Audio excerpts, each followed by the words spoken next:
we go.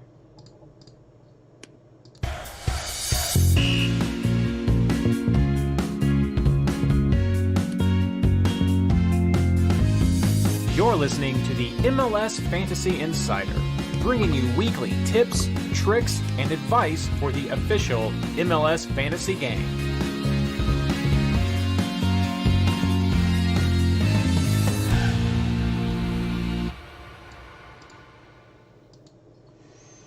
All right, hello everybody, and welcome to tonight's episode. I just sent out the social media on Reddit and over on Twitter. So if you are joining us right now, if you could be so kind, I've got 10 of you here. Welcome all 10 of you.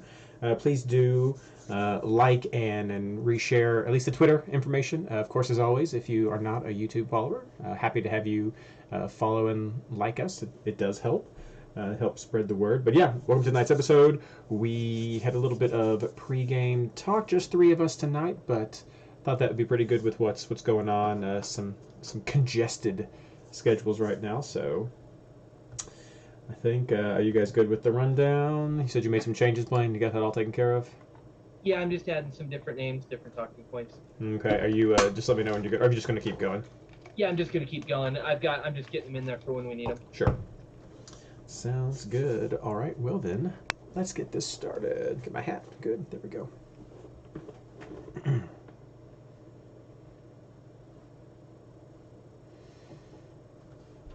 Hello and welcome to episode 25 of the MLS Fantasy Insider, our preview of round 22. This episode is brought to you by Bill's Ball Pouch. When you need more protection down there. No, wait. Sorry. Actually, brought to you by the amazing Patreon supporters of the MLS Fantasy Insider and MLSFantasyBoss.com. I'm your host, Reid Connolly from MLS Fantasy Boss, and tonight I'm joined by my partners in fantasy, our co-hosts, Blayne Riffle and Ashley Savage. How are you all doing tonight? I'm good. Yeah, I'm doing awesome. Thanks. Of course, fantastic to have you guys here as always. No guest tonight is the first thing people may notice, and I figured we just had this massive double game week. We're coming on to a smaller double game week that starts really quick, and so I thought it'd be good to just be able to plow through some of the choices, maybe do some why him, not him selections, and just kind of keep it kind of tight. So just the three of us kind of running classic MLSFI classic right here. And yeah, we're going to go through, but of course, as always, hello to everyone in chat. I would love to see how you all did, except for you, Patrick. I know how you did. But yeah, so let me know your scores, and let's see how you guys did. Blayne. Yeah, get a drink of beer as we get started. Yeah, 99.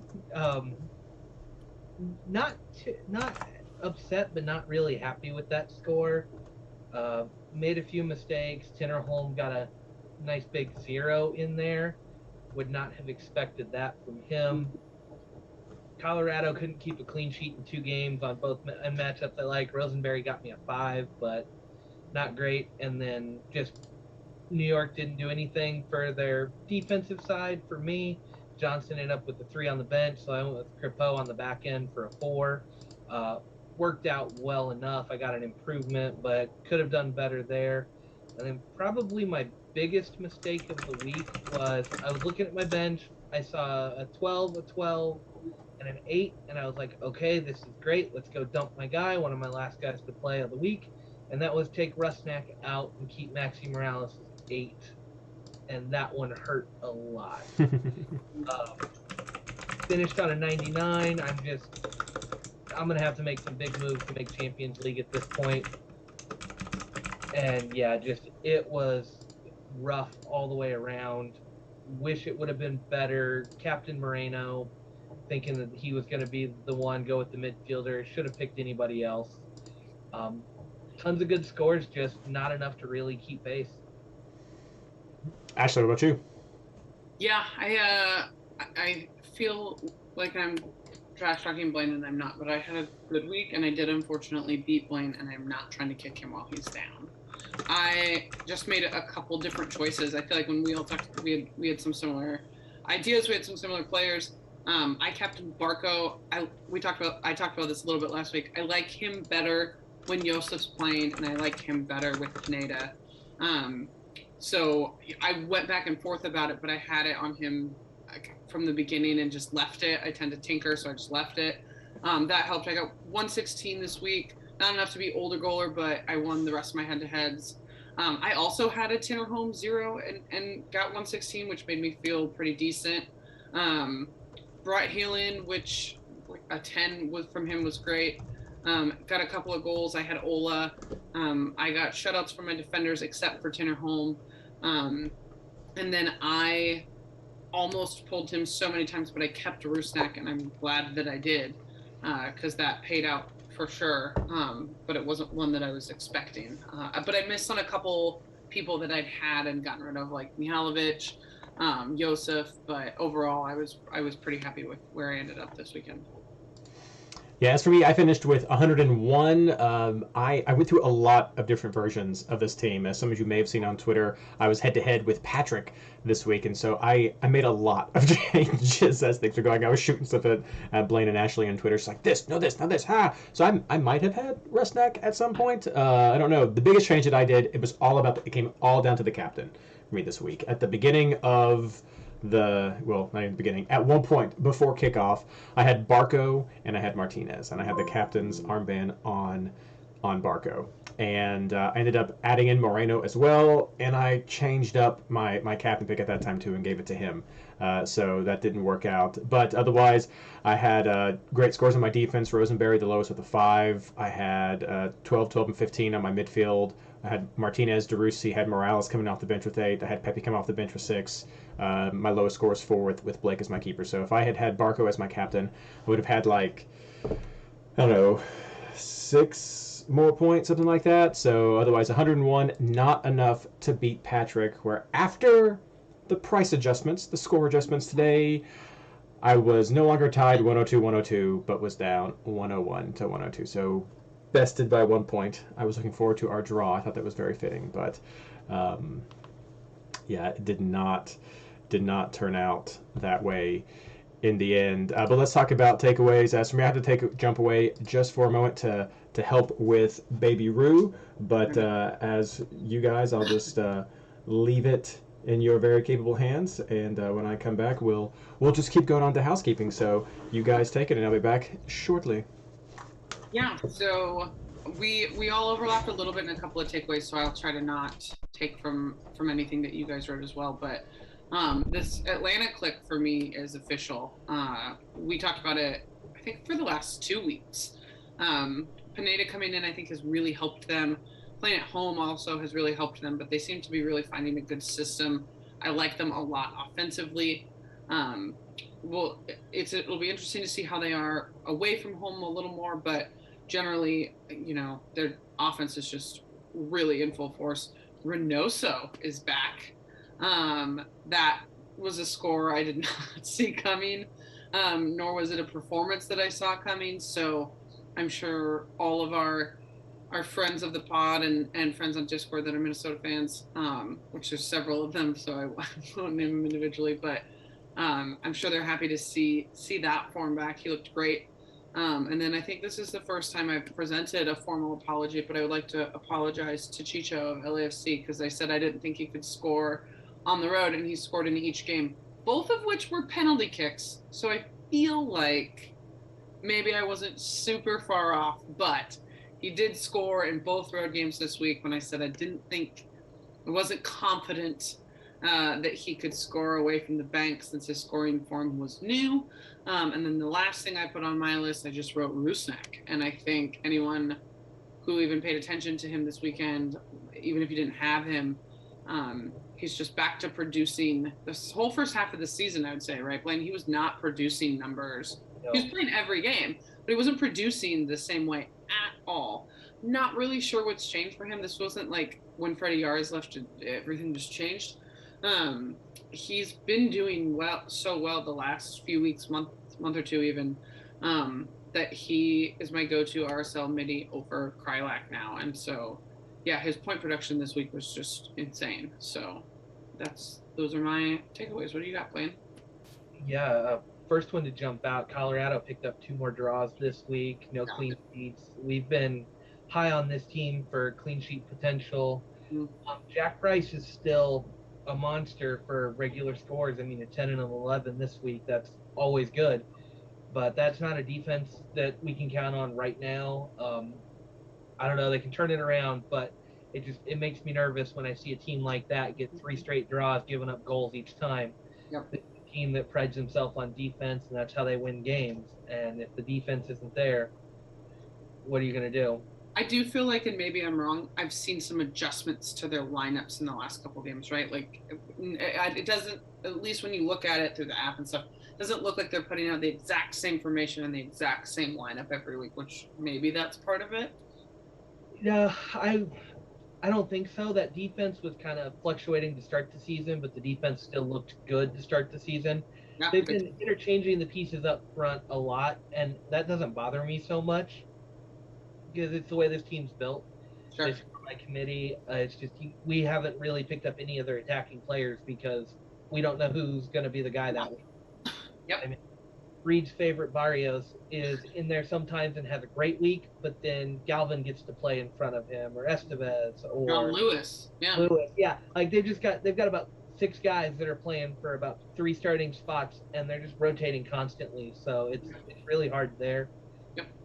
Wanted to echo you. Rusnak's leading the charge, but RSL is firing on all cylinders right now. Monster week of goals for them. Yeah, Rusnak was involved, but there are lots of guys getting involved there too. They're a team you could theoretically double up on if you wanted to.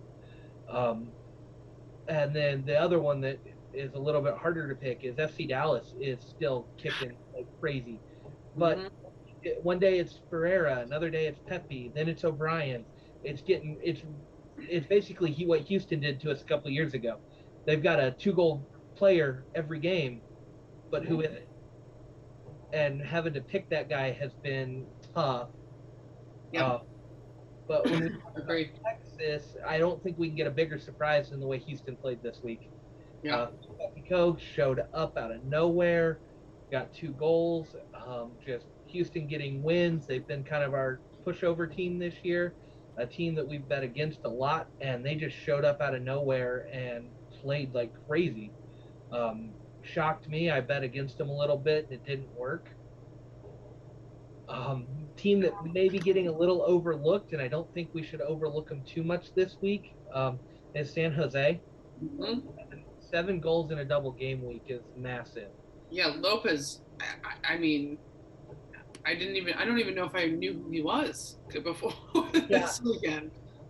Yeah, I just out of nowhere, San Jose starts running the score up on people. Didn't win one of those games. One of those was that 4-3 thriller with RSL. Yep. But the San Jose team that can score goals is a dangerous thing, and something you've got to watch out for in fantasy. And it sounds like they've found they're clicking and just they've got something together because they're starting to run up scores on people. Yep. And then just one final one, I got to throw it out there for Ari. Gola Kamara got his hat trick this weekend. 18 points, huge round. Anybody who listened to Ari and took him, congratulations. Yep. DC's been fun to watch. Not the most consistent team, but man, when they're playing well, they look pretty. Yeah. And then to just kind of Reid's not here, right? To go for Reid a little. He wrote some of the things that you and I've already touched on. Blanco really seems to be back, which I think has massive fantasy implications. And huge implications for the Timbers in general. They are a better team when he is playing. He makes the people around him better. Felipe Mora scores more with him in. They are a better team with him, and he's definitely picking up the bonus points. He's getting involved in the attack. Reid also mentioned that Nathan seems to be slowing. I don't feel comfortable saying that in a place where I think Tyler can hear me. But I think maybe, I don't know if that suspension maybe took a little wind out of his sails. And then I think it is important to highlight, which we just did, the shakeup in Dallas where they fired Luchi Gonzalez. Like you, I've kind of been drawn to some of the Dallas players recently, but I never know. It's hard to pick out who. When Pepe got back from international duty, I think that was a lock. That made the most sense. When he was gone, Pereira also was the one that was clicking. But now with the coaching change and the way that they lost the Texas Derby, I think a lot of times we see coaching shakeups obviously have implications in fantasy. So that's a good point by Reid. Something to watch out for. Should we go into housekeeping without him? Yeah, let's just go right into housekeeping. Okay, you wanna take it? Yeah, I guess Reid was nice enough to list all of our league updates. So our classic leagues, Fantasy Boss and Reddit is still being won by Nawajawa. Crazy year for him right there. Yeah. Been up there pretty much all season. I don't know that we've really talked about any other names. I think it was last week, Cam from Discord, feeling kind of rad, jumped in the top, and he was able to defend it this week.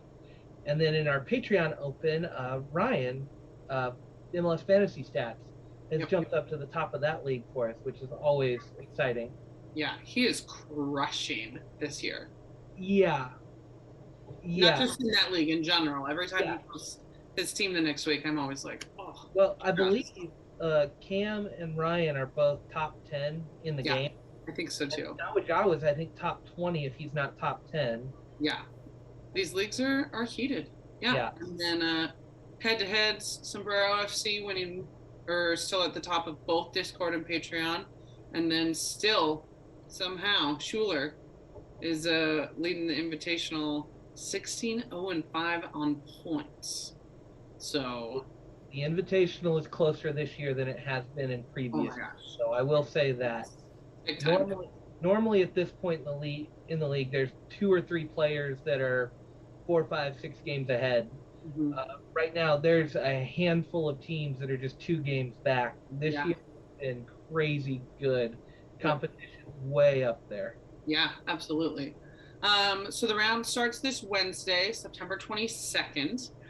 There's 3 games, but not all the teams playing on Wednesday are on doubles. So the 3 games on Wednesday are Miami versus Nashville, kicking off at 7:30 p.m. Eastern Standard Time. And then at 8 p.m., New York Red Bull, New York City at Red Bull Arena, and Chicago versus New England in Chicago. So the double game week teams this week are both New York's, New England, Nashville, and Chicago. But the dicey thing for me is that the New York teams play each other twice, once at Red Bull Arena and once in Brooklyn, or not, it's not in Brooklyn, I guess, but at Yankee Stadium. So we'll talk about that when we get into the week, but that is an odd one for me. The double home games are Chicago, and the double away game this week is Nashville. Reid there's no buys, there's no buy team. The best team single game week team to throw to for your switcheroos or scrubs is Atlanta, or anyone else from those last 2 games. So Sporting or Seattle, I said Atlanta and I meant Austin. Sporting or Seattle, or Austin and LA are the latest games of the week on Sunday. So if you're looking for switcheroos, those are the teams to probably pull from. And then, Blayne, do we have some suspension and injuries to talk about? I haven't had a chance to go through all the yellow and red cards. The only big one I know you were kind of bringing it up today. We've heard it around. Ladero had knee surgery again. Undisclosed amount of time out. Probably season ending on this one. Maybe they tried to make it seem low key, if that makes sense. And he didn't travel this weekend, so I think he already had it. It was to clear up scar tissue, but he's had that surgery before. So I don't feel comfortable saying season ending, but I feel just don't pay attention to him for a while, because it's not going to happen in 2 weeks, I don't think. I'm just thinking, as far as fantasy is concerned, this is season ending. I think you're probably right, for sure. He'll get some cameos at the end of the regular season to get prepped for playoffs, but as a starting player and as far as fantasy form goes, I would probably right. Ladero's done for the year here, and we'll see him next year. We had a couple of red cards this weekend. I feel like Nani got a red card. I don't want to slowly go through everything from last week, but there definitely were some good red cards. Now I can't. yeah, maybe take a gander. I feel like they've already updated those in the game. It looks like. But I know Nani got a red, and I don't think he was able to sit that one out. I feel like that was the second game. Be really quick. We haven't. I don't have Nani on a red. I have Antonio Carlos on a red. Okay, thank you. What we got? Atonga for FC Cincinnati also picked up a red. Mm-hmm. Oh, the big one for the weekend was Alexander Ring picked up his red. Yes, you're right. And towards the end, so he will miss that yellow. Mm-hmm. And then Fagal for Miami also picked up a red. Yep.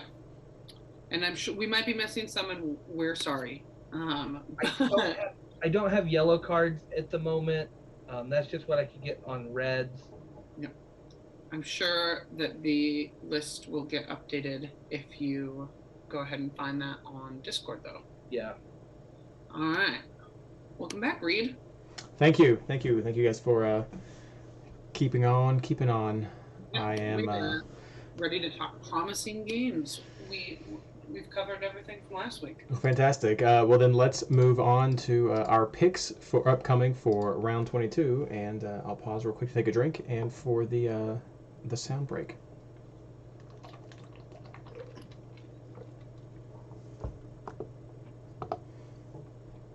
Yeah, that's all. If you all hadn't figured that out, for those of you who listen later on in the podcast, or if you even do, since you join us live, I have these little pauses so that I can have a little edit spots for when I drop in the sound breaks that we had worked up this year. So fun stuff. Look at you getting all professional. I try. Hope you guys gave me a break before the housekeeping. Yeah. Nope, I bet not. Nope, I bet not. All right. All right, final segment. Let's talk about player picks, but first, let's start out with our promising games. Ashley. Yeah, this week feels weird for fantasy, but at the same time, there's some games that I'm really kind of paying attention to, but not enough of them are teams on doubles. So, double game weeks, I like the New England games, even though they're both road games. I'm kind of into Nashville. I don't know that I'll go crazy with them, but I do like both of those teams and their matchups. Like I said earlier, I have this weird aversion to the double New York derby when both teams had doubles this past week. That's not going to be reflected in who I have on my team right now, but something about seeing that just made me feel off. So I'm not sure what it is, but that is not on my promising game week because it's the same game. It's just twice. I like Atlanta at Philly. Philly's looked a little inconsistent. Montiero is now with them still, but Atlanta's firing on all cylinders, so I'm interested to see how that works out. Again, I always feel like we have to harp on Reid inadvertently every week, but I also like Cincinnati at DC. I think the way that DC is playing, that's going to be a good game for points. But I also think Cincinnati's figuring out how to find goals, so I don't know what that'll look like. I also like LAFC at San Jose. It's a version of a California rivalry, even though it's not. San Jose is scoring a lot of goals, but leaking a lot of goals, and LAFC seem to be struggling to get goals away from home that aren't penalty kicks. So I'm interested to see how that looks for fantasy, and then just strictly from a non-fantasy reason, I like SKC Seattle because that whoever wins that game is first in the West. So I think I'm hoping for an all-out game.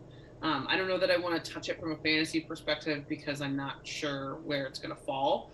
I'm not cocky enough to say that I think Seattle's going to walk in there and put a bunch of goals up. So no, I'm not going to touch that one, but I am excited to watch it. Blayne. Yeah, DC Cincinnati was one of those first ones that just jumped out. You see what they did last week, and you look at playing Cincinnati at home. That's just got to be on the radar. I've been a little down on Nashville for road form to a degree, but going to Miami and then to Chicago is kind of a tasty set. Mukhtar on the road has been hit or miss, not nearly what he is at home, but these are two great matchups for road games. So I think it's hard to overlook that on a double game week, given who they're playing. Even double away, those are really nice. Minnesota Houston's another one that's really caught my eye. These are teams that can give up some goals. These are teams that are scoring right now. If Reynoso and Fragapane are healthy at the same time, look out. This one could have some big fireworks. And then I really singled out the New England-Orlando game. I mean, New England's playing twice, which you could throw in both of their games. But no Antonio Carlos, some rotation for Orlando. Never quite know who's going to come out for that team. Nani played the midweek, got himself a red card and got suspended. Thanks, chat, for that. So he's back for the next game. But who knows what's going to happen there? And Orlando's one of those Jekyll and Hyde teams where it could be really good or really bad. And I don't know. You get healed two more on a second game in, getting back into it after the injury. That just could be the one where he explodes. And so it's really, really tough to look away from this game and not say I want to triple up just for this one. Whew. Yeah, for me, you guys covered everything that comes to mind immediately. Just some other, from a fantasy point of view, I'm interested in seeing both Nashville games. There was a really good discussion in the Fantasy Boss Discord. Quick plug that you should check out the Fantasy Boss Discord. Talking about Nashville on the road and sort of expected goals, and are they underperforming, overperforming, and they're not as good on the road, but they usually find a way to score. So I'm interested in just seeing how that holds out during this double game week, especially with them both having a double away team. I'm also interested in seeing the Minnesota-Houston game with Reynoso back in action, and Houston doing a little bit better than I kind of expected Houston to be doing at times. But, of course, I know you guys probably mentioned this in the housekeeping. One of the takeaways I had was new coach at Dallas Lucci out at Dallas, and so who knows what's going to be happening with them. But that was a derby that did not go very well for them last week. So lots of things moving and shaking. But I'm interested in that just for sort of fantasy research. Hand motions there for those of you listening to us on the podcast. Even so close to the end of the season, I still want to see how some of this stuff plays out. I'm also really interested in the Philly and Atlanta game, mostly because of how powerful Atlanta has become, and just seeing how some of this CCL stuff is impacting Philadelphia and what's going to happen. I saw some other teams earlier this week that have some Philly players in them, and I understand why people go with Philly a lot, but I think there's some of this hangover that we got to watch out for with double game weeks and international stuff, and I'm keeping an eye on Philly, and with Atlanta powering through it, I want to see more of that. So yeah, just some other things, other fantasy thoughts that I like to just interested in picking up from these games. But enough about thinking. Let's talk about who we're looking at for our players this week: keepers, defenders, and clean sheets. Blayne, who do you like? Yeah, this one's tough. I had trouble picking these. Like Colorado was one of the few names that kind of jumped out at me for a clean sheet, just because they're playing Toronto, and Toronto's been struggling to find goals. We never know who's going to play, who's going to rotate. Paz and Soteldo seem like they should be locks to start, but then they rotate some. This is going to be in Colorado at altitude, so that's just another strike against the Toronto team. So I really like Colorado for a clean sheet, but I'm curious how Nashville's going to travel with theirs. And so I'm actually looking at my goalkeeper set being Willis switching into Melia. I can see both Willis scores this way before I have to decide whether I'm keeping it. I mean, it's 2 road games, but it's Miami and Chicago, both teams that have struggled to score at points this season. And Nashville has a good defense on their day. Seeing both and then being able to switch is probably best case scenario this week. Don't know what Seattle's going to do rotation-wise on it. They've got the midweek game for League Cup. SKC's so-so on defense. They have good games. They have bad games. So it kind of depends on rotation. You could easily go to Fry, but I don't think that's a good idea. And then you've got the LA game on the back end, LA and Austin. Both teams that can score, both teams that have had solid defenses at times. I mean, you've got 4 goalkeepers there that you can go with after seeing both Nashville scores. And I just think I want to see both Nashville scores, and Melia makes the most sense right now, but seeing lineups may change that a little bit.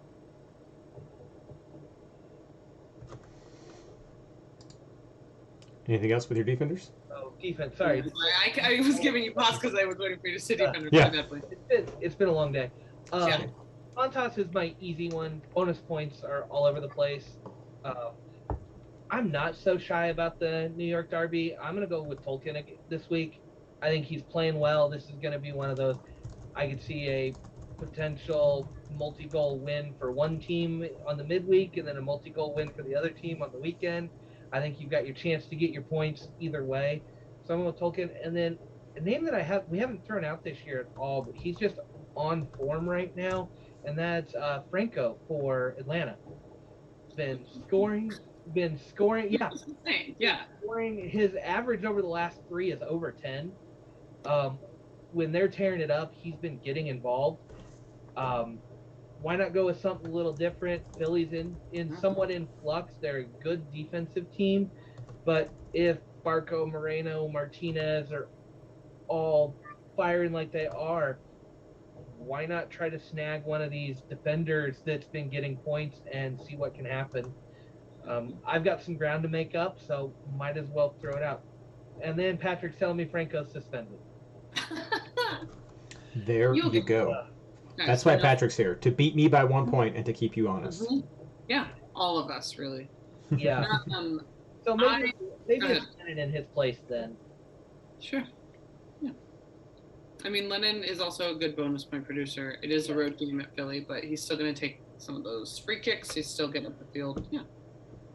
He's no Franco, but it's close enough. Yeah. I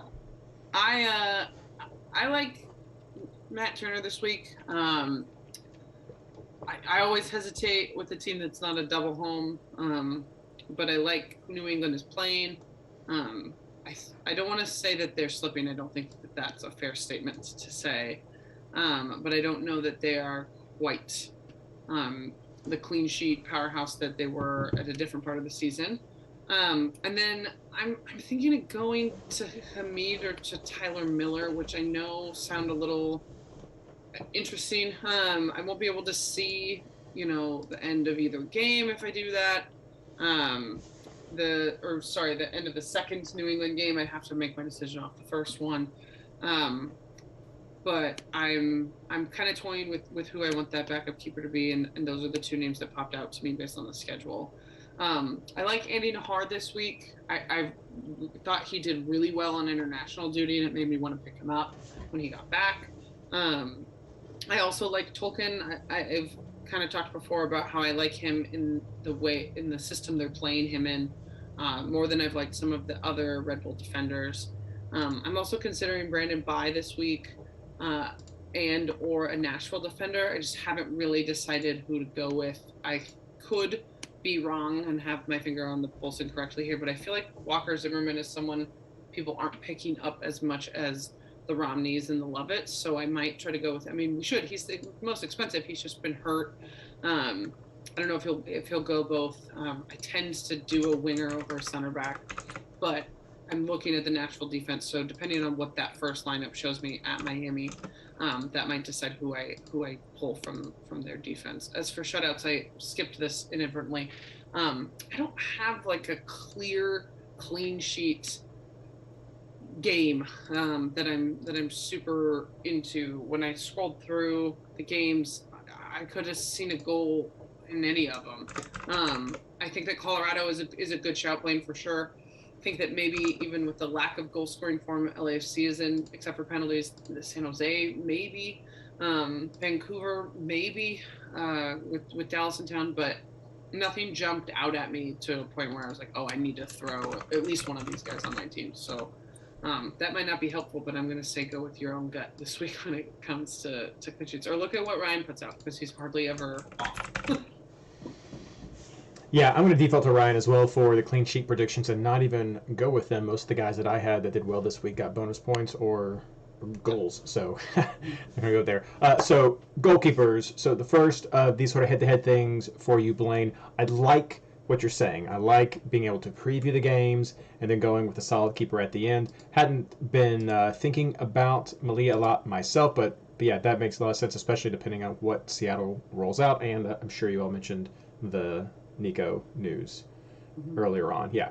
So the question is, you're looking at Willis when Turner is also an equally good option for giving you the 2-game preview, one home, one away. When I look at this and I see that Nashville's going up against Inter Miami, who did just lose 4-0 to Red Bulls, but has the potential to score on a road game, and then they're going down to Chicago.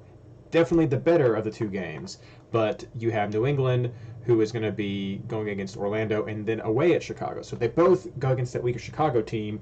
What gives you the confidence of Willis over Turner? Because I'm like Ashley, I'm looking at Turner as the primary keeper.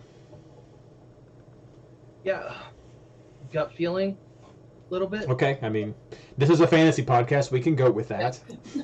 I just You don't go Turner very often, not to make a paint with a broad sword, but you say Willis more. I feel like. Yeah, So I do. That thing. I like Turner a lot. Like there's no denying that.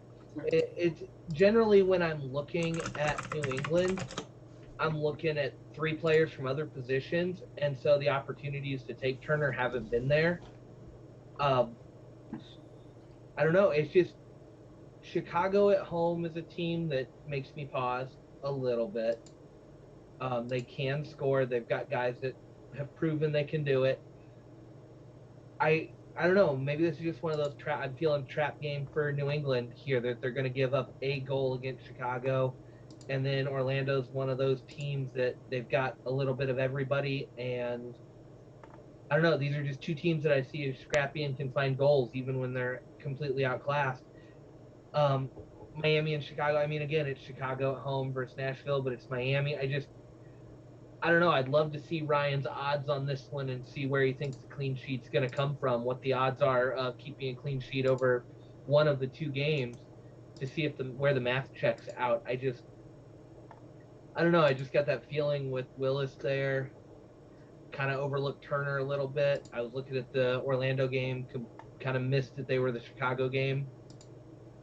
And yeah, I don't know. I've kind of got that feeling about Willis and Nashville. They've been just a little bit more of a sure thing on defense throughout the season, and I'm kind of rolling with it. So I will say, also with Chicago, though, this is the middle of 3 consecutive double game weeks for them. Yeah. So the last 2 were on the road. The next 4 are at home, but this is still the middle of a 6-game series of doubles, 3 weeks of doubles. So I mean that's a lot.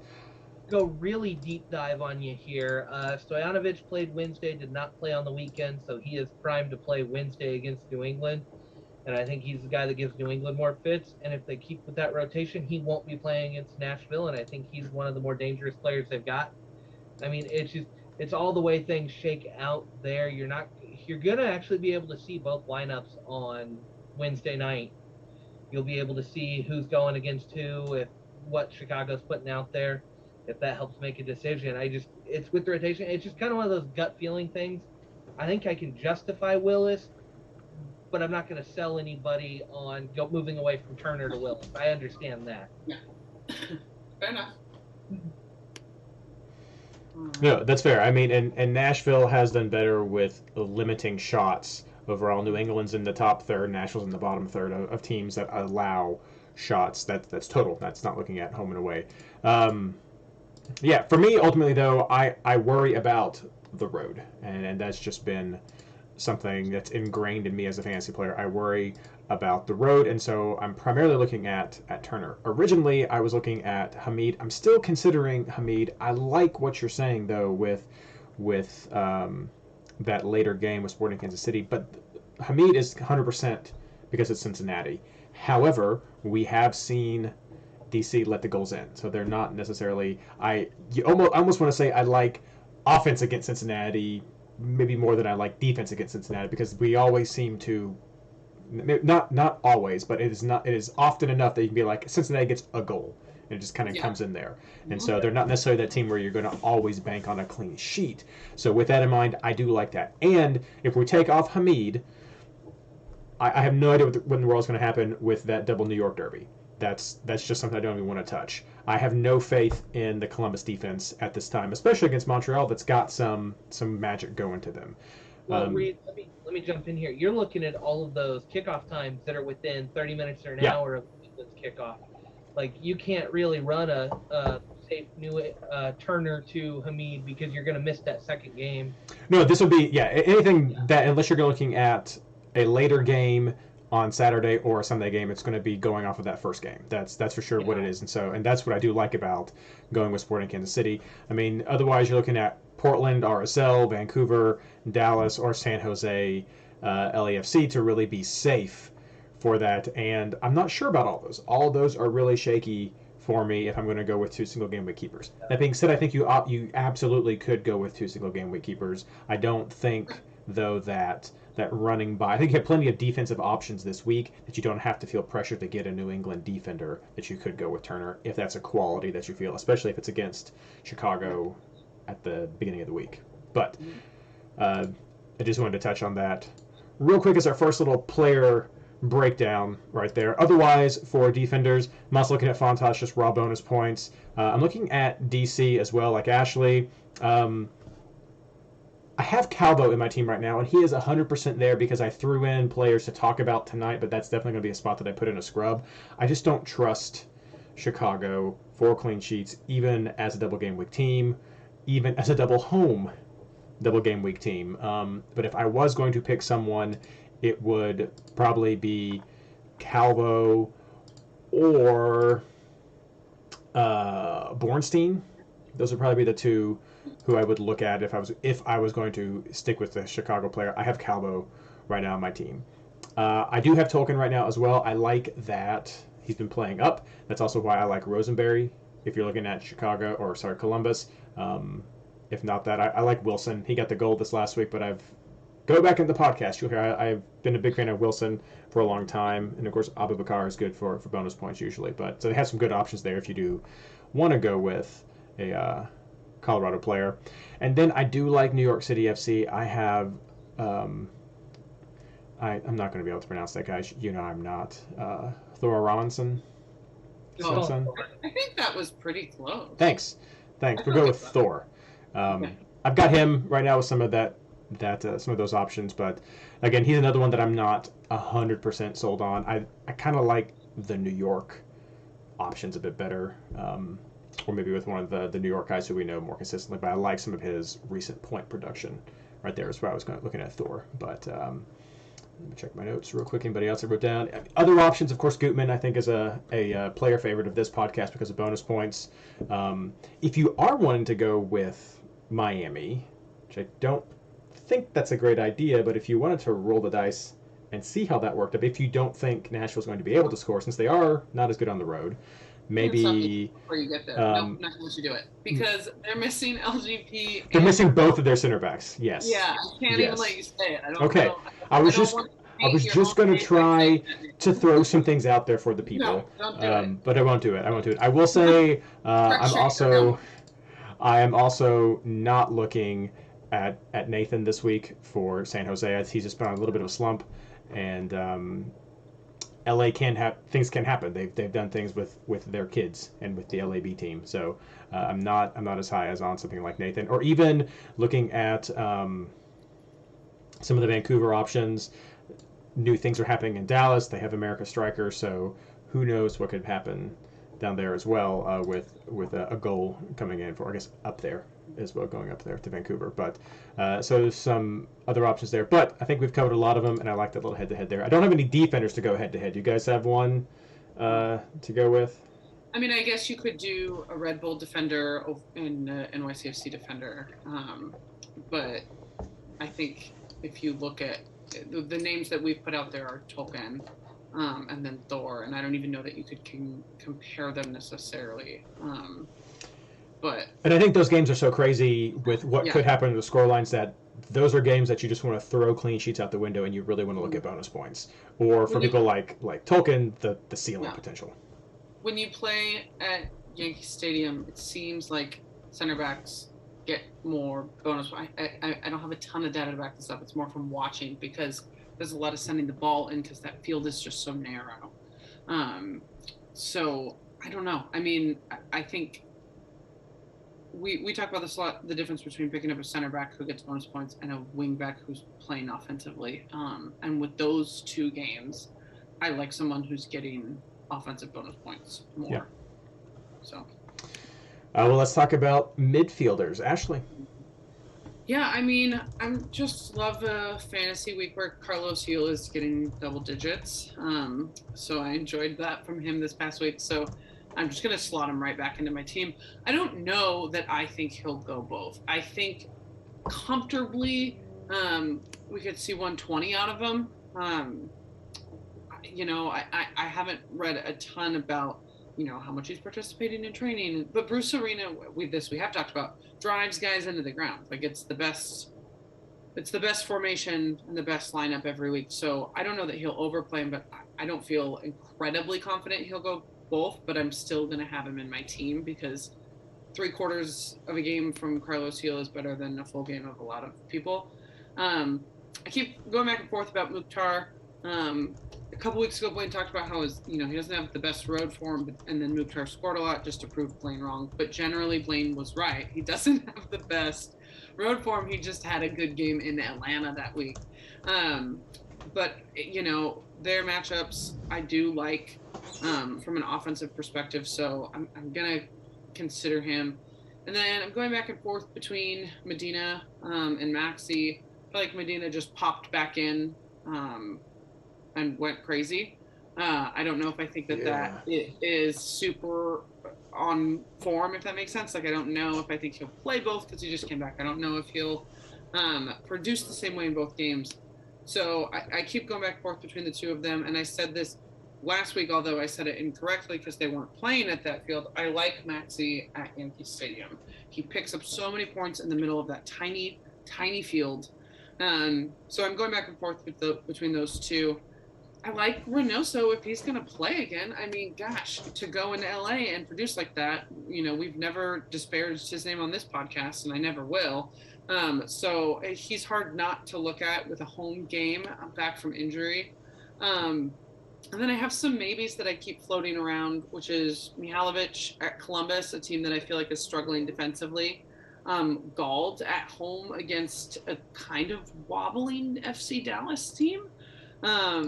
And then I hate to kind of hop on a bandwagon, but also I think it's important to pay attention to the hot hand. So I don't know if Chofis is someone to look at for San Jose. Again, playing a LAFC team that we didn't mention this at all in the recap, didn't play Atuesta this week in either games. Yeah, I had him on my team, and I was like, no, that's fine because that let me have Pepe, so I'll take those 6 points. Yeah, Spencer also got some bench points out of it. So but when he didn't play the first game, I looked at him and said, well, there's no way he doesn't play the second, so you're not going to get him, and then he didn't. So I bring that up though because as a midfielder, you know, I pay attention to that when I pick a midfielder from the other team, and so with Noah Atuesta and Sifu not playing regularly, I don't know. I feel like San Jose's midfield could do some damage against LAFC, and so paying attention to Chofis is something I'm not overlooking. Those three players are single game week, but I like their single game week matchups. So yeah, I'm going back and forth between the three of them. Blayne. Yeah, Ashley, you stole one of my headliners right there. Oh, I sorry. thought I was going to be the crazy one to go Chofis this week. No, I mean, player of the week. You hit a lot of the points I was going to make. I've said it for a long time now. I don't like LAFC's defense. Yeah. I think they're ready to give up goals. Chofis has been the guy right now. I think he's worth a play. I think he's worth a start. I don't even have him on my bench right now. I have him in a starting spot. Just that's how little faith I have in LAFC's defense. Given injuries, absences, who knows what with LA, it's just, yeah, go with it. I think Heel's going to go 180. I think he wants to put the stats right. I think he wants to make sure he wins the MVP.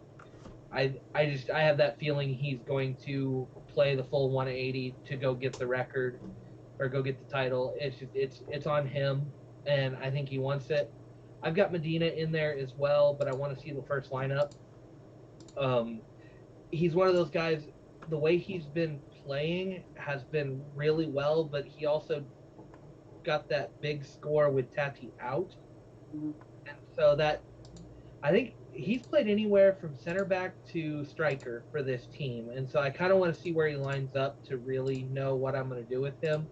But I do like Maxi as a fallback on that one. I think there are points to be had from this one.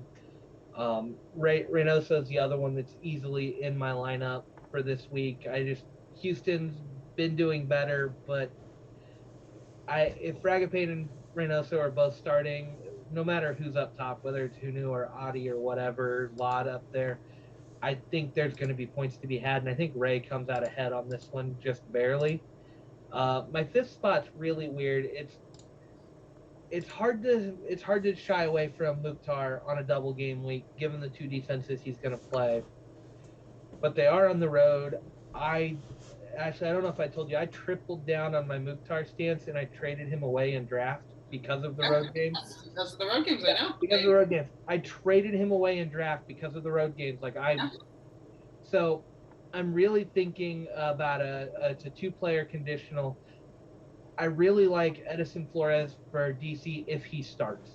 Sure. He's coming back from injury. He has not started yet. He's picked up 30 minutes in the last couple of games.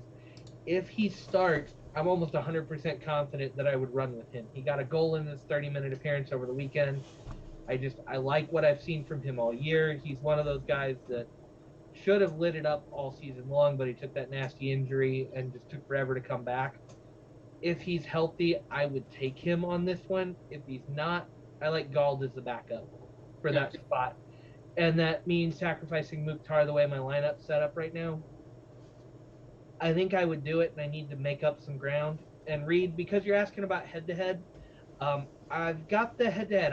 I'm really, really tempted to take the New York Derby on this one. And right now I'm thinking Drew Yearwood for Red Bull. Young guy, not playing a lot, but he's had some good scores throughout that. I don't know whether I like him at home or on the road better this weekend or for this one. Playing in Yankee Stadium might fit him a little better. I kind of get that feeling that I want to see him in Yankee Stadium and really torch New York City. But I don't know, if you're going to go head-to-head, I do like either Maxi or Medina versus Yearwood and take one from each side and see what happens, because I think there are goals in this series. There's always goals in this series. Yep. And with two games here, like if it was just a single one and you're betting on it, yeah, you may get that weird 1-0 game. But with two of them, you may get a weird 1-0 game, and then you may get a 5-4 barn burner. And with this series, it's crazy. There's been a couple of 7-0 games or 7-1 games in this series. It's just, who knows what's going to happen, and I don't think you want to miss out on it if it happens. So, a double head-to-head here. So we've got Maxi versus... Oops, I just deleted something. We've got Maxi versus Yearwood, but then we also have Maxi versus Medina. Yes. So, and I guess both of them versus Yearwood as well on this. So, for me, there's no way I'm taking Yearwood. Absolutely not. He's not played a full 90. Even when he got close to playing a full 90, he was not producing well. He does have a goal and an assist in 2 of his last 3 games. 1 goal 2 games ago, 1 goal last game, and then this most recent one, nothing. When he got the assist, he only got 4 points because he played like 37 minutes. There is absolutely no way I would ever pick him, and I am insulted you would even throw that out there as a viable head-to-head option as some sort of crazy differential pick. I think the real true head-to-head discussion for midfield is Medina versus Morales, and for me, I am going with Morales just because of the consistency that he has shown in the past, and since he's come back, I think he has a higher ceiling for that consistency than Medina does. That being said, very tempted by Medina. I put him in my team on the first draft before tonight. I put him in there. But I think when you go back, when there is some overlap, they both not been playing consistently a lot this year, but I think it tends to go a bit more Maxi's way, and even if it doesn't, well, I feel like the ceiling is still higher for and Maxi. like Blayne said, Medina's played everywhere. Maxi plays where Maxi plays. Maxi's, do you know what I mean? Like, Maxi is the 10. I mean, yes, he played in what I think kind of like a false 9 situation once or twice this year, but Maxi's still doing, sending balls in and all that stuff. I think if I were to guess, I do think Medina kind of profited from the lack of Tati being out, and then playing with him still. But I don't know. I always hesitate. Medina's burned me before. I feel like he's burned all of us a couple of times when you try to hop on him when he's been doing well, and then he kind of pulls out like a 3 or a 4. Maxi, unless he gets a red card for fighting Dax Party, tends to get you at least 8. So I also, when it comes to Medina versus Maxi, tend to go Maxi. And I haven't even paid enough attention to Drew Yearwood to weigh in on that one. So I'll let you guys take. No, insulted. A name that we haven't mentioned yet as a single game week guy that I think is incredibly viable for this week is Barco. I mean, based on the performance that we've been getting out of him with that, what I saw an article today, $40 million attacking trio that Atlanta has down there. I mean, I think that is an incredibly viable $40 million? It's just something ridiculous. However much Yosef and Barco and all them cost, yeah. That's an expensive core right there. It is. It's very expensive now, and I think everything else we talked about is chalk. Heel is chalk. Mukhtar is potentially chalk. Reynoso is chalk. Morales maybe is borderline chalk. People are looking at Medina as well. I don't think Barco is chalk. Another name that I will throw out there that I've just replaced in my team with Barco is, because of principle, but he who shall not be named, and I will name him. And I was gonna say, do you want me to say it? Yes, you can say it. Barrios. Yes. Colorado. Yes. Is also the topic of another potential head-to-head. If you're thinking about going with Colorado, which the reason I even considered him was because they're playing Toronto. That's 100% why I think that's a good option. Your midfield option comes down between Price or Barrios, and I feel like the answer might actually be Price if you want to go with one of those two. I just think Barrios because everyone is very, very diligent at pointing out to me when he does well, and I see those things, and I make it very good points to tell Matt that he's welcome for me not taking him. So he's probably just more visible to me in many senses, but I think Price tends to edge him out with points when he does score. But they're both like 7 to 9-ish guys. Yeah, so Barrios' last 4 games are a 5, 2, 8, and a 2. And both 8 games came from when he scored a goal. Jack Price contributes more and gets more bonus points. It's really beard versus mohawk. Like, what do you prefer? And then, here I think we're going to go beard. That's the type of podcast we are. So, Exactly. He produces more consistent points because he's a bonus point guy. Barrios isn't necessarily a goal and nothing, but he's a goal and a little. So I would go Price if you like that matchup. But you're right. I feel like every time Barrios does well, you hear about it, so you would know if he's in form right now. Yeah, other names to consider, Gressel, just because of the FC Cincinnati thing. Chalfies was another one I think you guys like. I see Araujo getting mentioned in chat. I just don't like that being that last game. He has some lower points, and I think with a lot of LA Galaxy's core guys back. No, wrong Araujo. Wrong Araujo? Araujo for Atlanta. There's a midfielder Araujo for Atlanta who lit up the score sheet this week a little bit. Mm-hmm. He had double digits, maybe even a 15 on the midweek. I don't think he made team of the week. I think it was Barco over him, but I mean he slotted some goals and he looked good. LA's Araujo is a defender, and I mean he gives a couple of bonus points, but LA's not a clean sheet shout, so yeah. But no, Atlanta's Araujo is really solid. Mm-hmm. Yeah, but do you take Araujo over Barco? I mean, I think he's a great differential. I don't, but I think he's a great differential. And the game he scored a couple of goals, he was just getting up the field more, right? And attacking more like a 2 next to Josef, even though he wasn't. Araujo. Did I say that right, Patrick? Araujo. Joe? Araujo? Yeah, the next hour of the podcast is me going Araujo. I can't. Yeah, we'll learn it for next week. We're really sorry, Patrick. But yeah, I mean, I think he's a decent shout. That's a great point from chat. But I'm not ready to pick him away at Philly yet over Barco. Honestly, from watching, for me, it would go Barco, then him, then Moreno. But I don't know. I could see it number 2.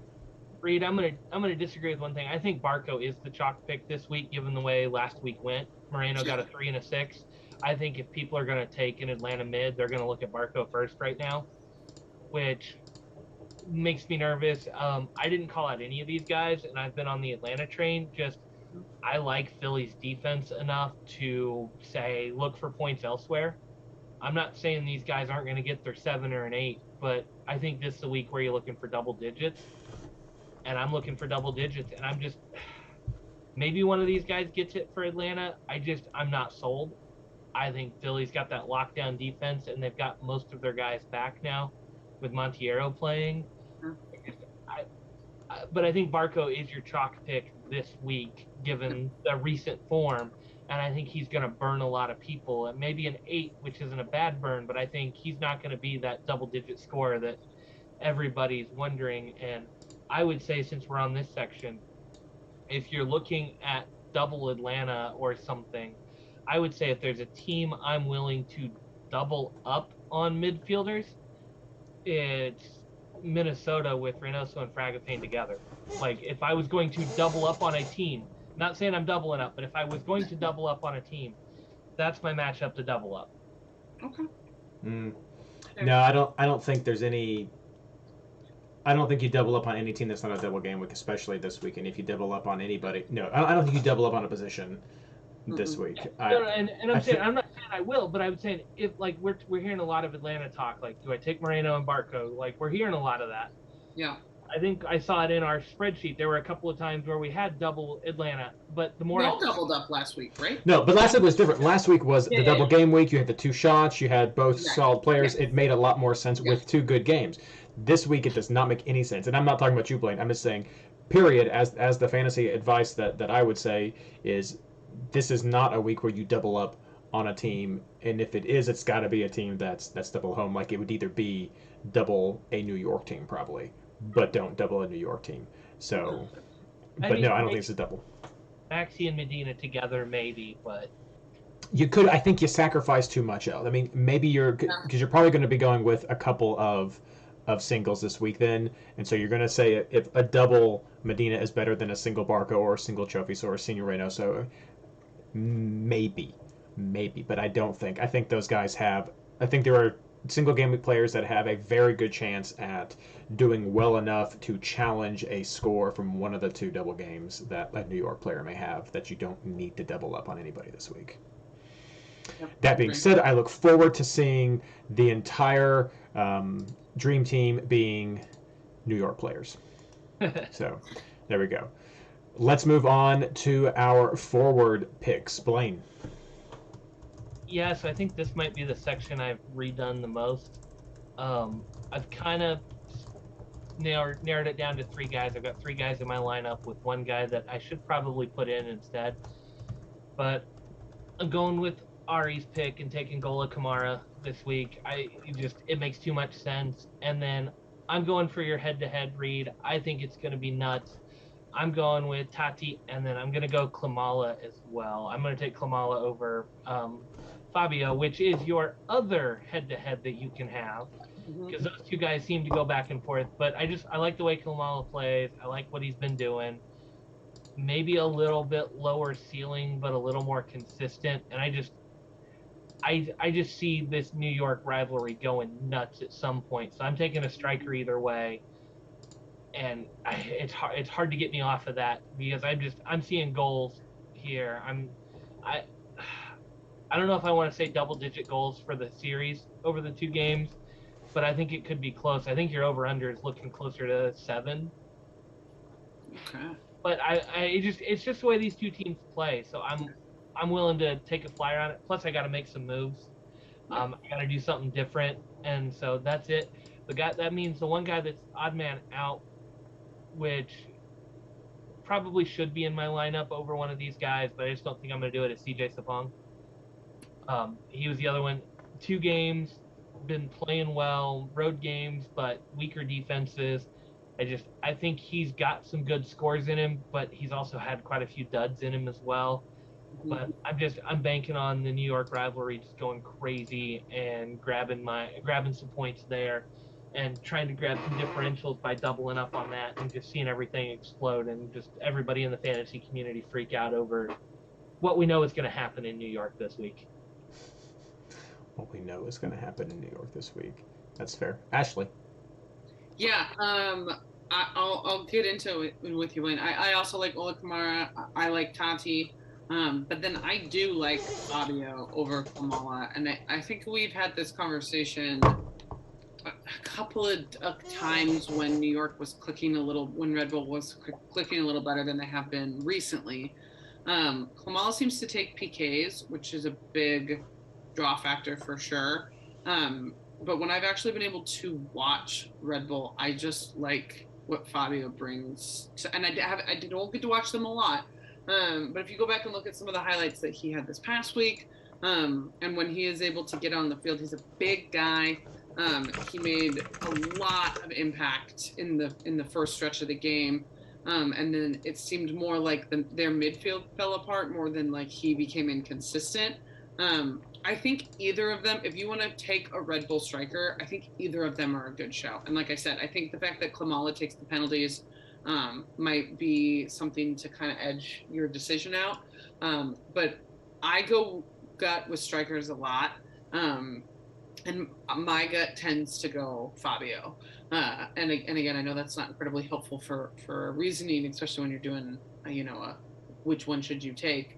I think either are okay as long as they both play both, and I don't have any inside information to indicate one is going to play both and the other won't. But I just tend to like the way Fabio is, his style as a striker, especially matching up against, the big center backs of NYCFC. I like him a little bit better. And then I do hear you with the CJ Sapong.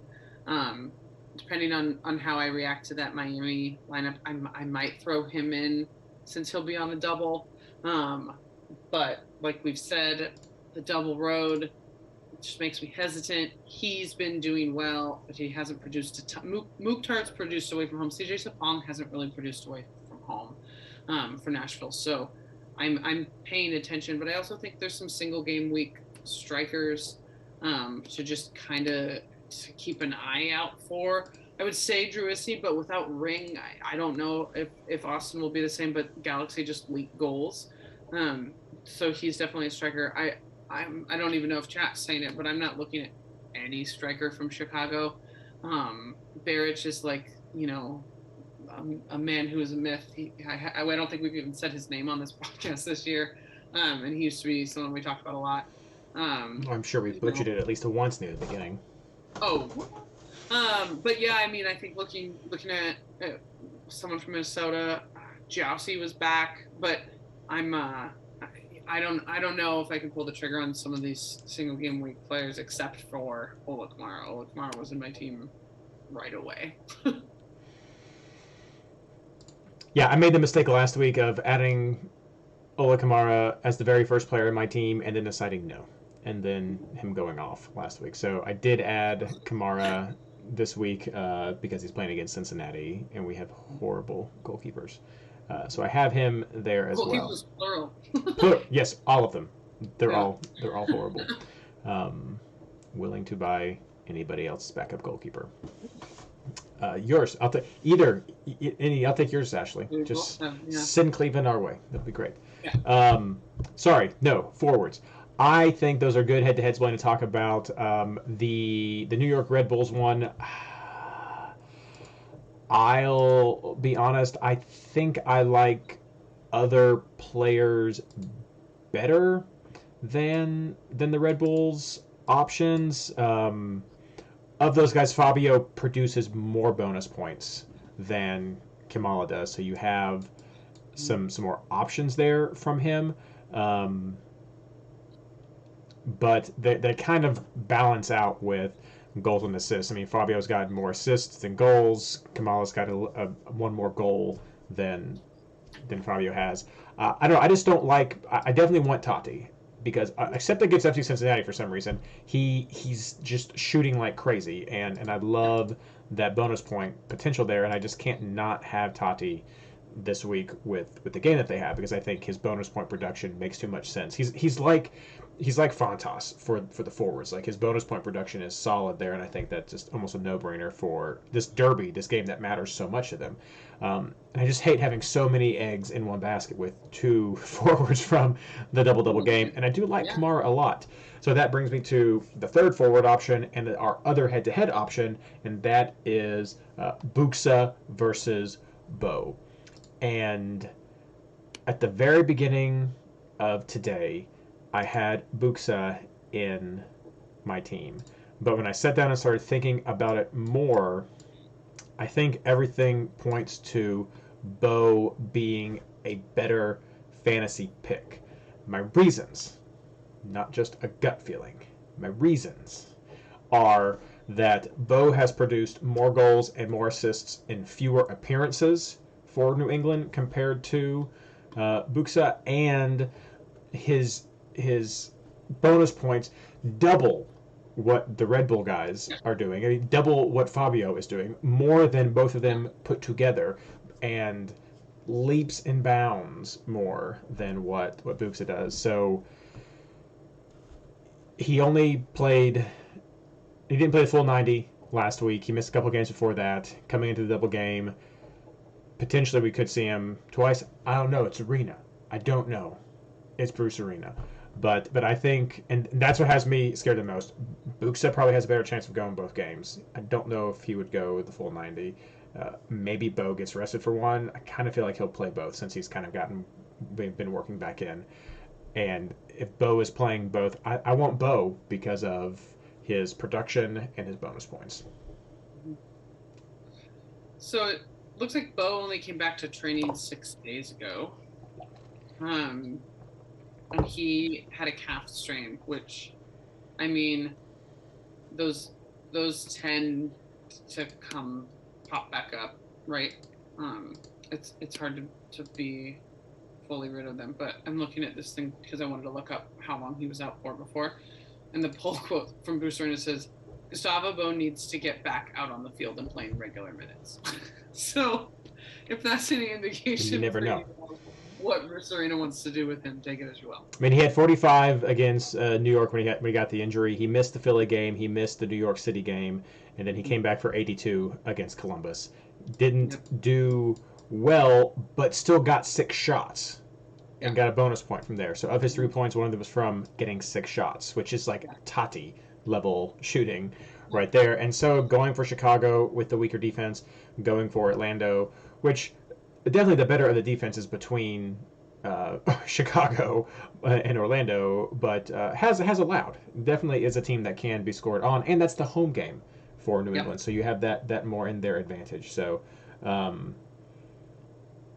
it is very, I see in chat though, it's very, very true that Bo was better as number 10 when Heel was out for the bonus points. But they did play together this weekend, and nothing came of fruition for Bo, but did for Heel. So I don't know if that's an indicator, but it didn't strike lightning this week. I think Luke's Bo might just be lineup dependent based on how you feel from the first lineup.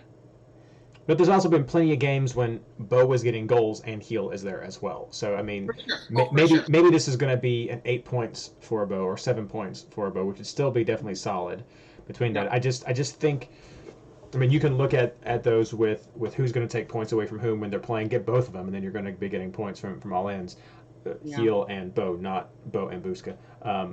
But I just feel like all of the information we have is more production in fewer minutes and the better bonus point production points towards Bo being the better pick in a head-to-head like that. Otherwise, we're talking gut, and I don't know how to quantify gut for advice, which is totally fine. I mean, it's a legit, don't get me wrong, it's a legit fantasy thing. Like, my gut, go for it. I just can't give you anything to back up gut. Reid, I wanted to put Bo into my lineup at first, like double game week. This is great. Oh, wait, he's been hurt. And so I dumped him out. Mm-hmm. I think he plays in some capacity in both games. Mm-hmm. Don't know if he starts both games. Don't know how much Arena wants to protect him because he is so good. I like Buxa a lot. But I think Buxa's ceiling is around the 7 or an 8.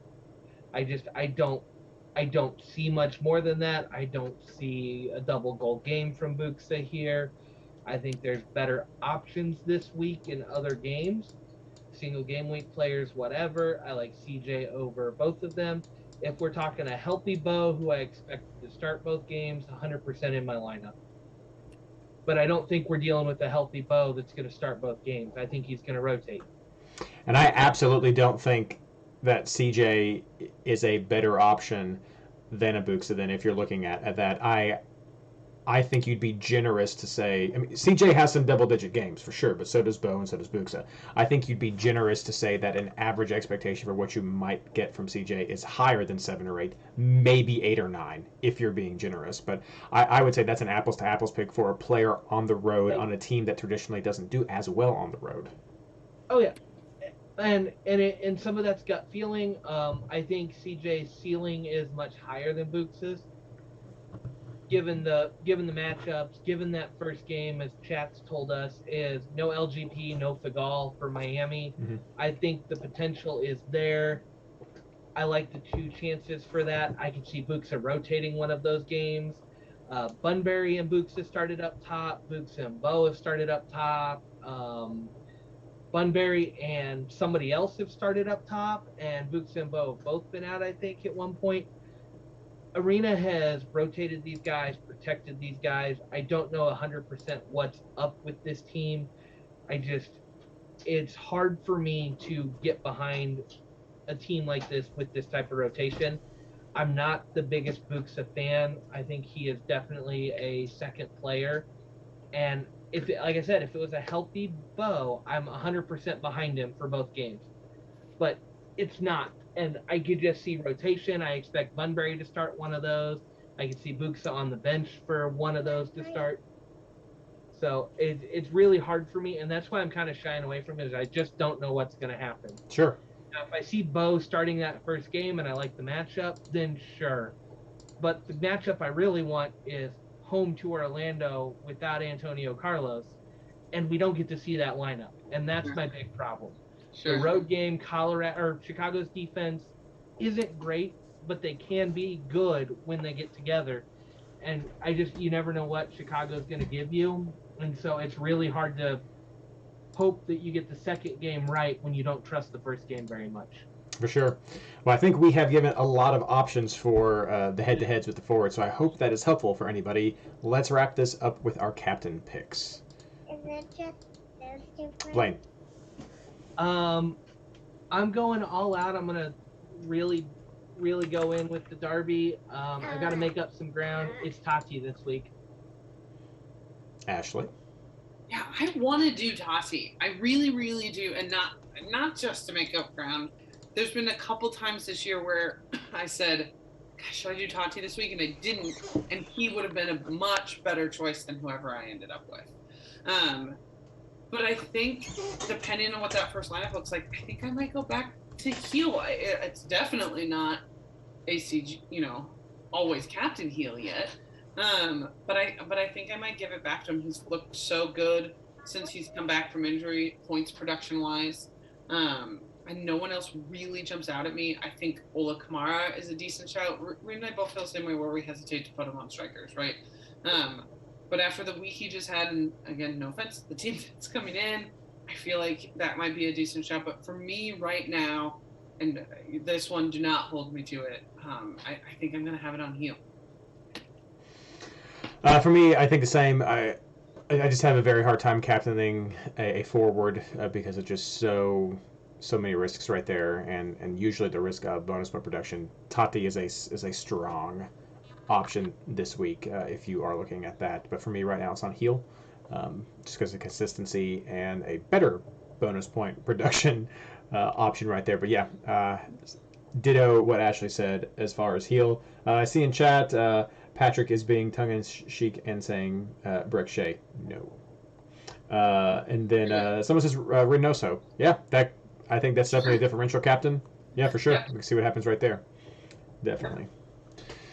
All right, well, that's all that we have for tonight. Thank you so much, everyone who joined us. I hope you enjoyed the conversation, this slightly modified format for some of the discussions and decisions I know people were going through right now. But let's finish everything up with our plugs. Blayne.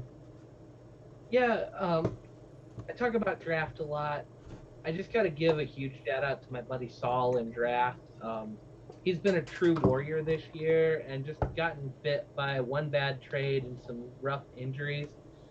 And just want to say publicly, I am so sorry for what happened this week. He had his best score of the year in an absolute buzzsaw against me. Ola Kamara, Klamala, Shalawi, Pico, Nahar. I mean, he was up on me double-digit points after the Wednesday games. Got even better when Tolkien hit for him in the second game. And I still managed to come back and beat him. So, Saul, I am so sorry that happened to you this year. Best of luck next year. And I know you said today you love it when I shout out the draft league, but here's a shout out for you. You've been a true warrior this year and just stuck with it, played your heart out, even when it's been bad, and just love you, man. Just keep it up, and hope we'll get it better next year for you. Ashley. Yeah, I don't really have much of a plug. I will say that even though I think it's a made-up tournament, but I will happily win it. I'm going to plug the Sounders going up against the Liga MX team for a trophy. I think that's something that's really great for MLS to not, to have some representation. I'm happier that it's the Sounders, but I would be just as happy to see an MLS team in it. I hate watching MLS teams lose out and CCL and all that stuff. And this tournament especially, there were so many great MLS teams in it that just got beat. So shout out to them, and I hope that they can win a trophy against a League MX team.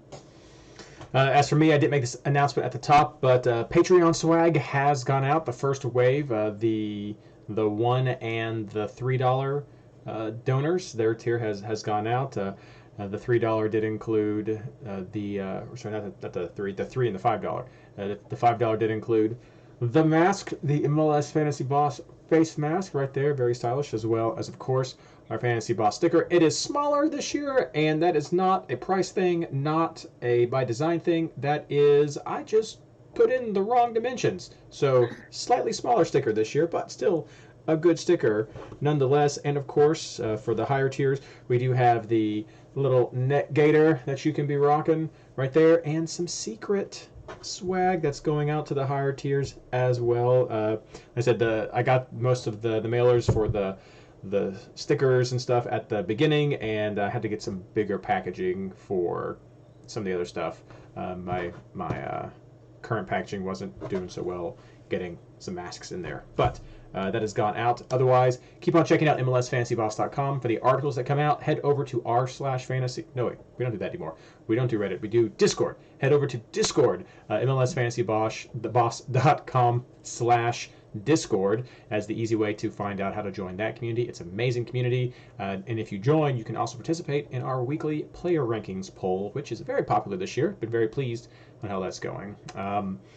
But that is all that I have for tonight. Thank you so much, everyone, for listening, and as always, good luck.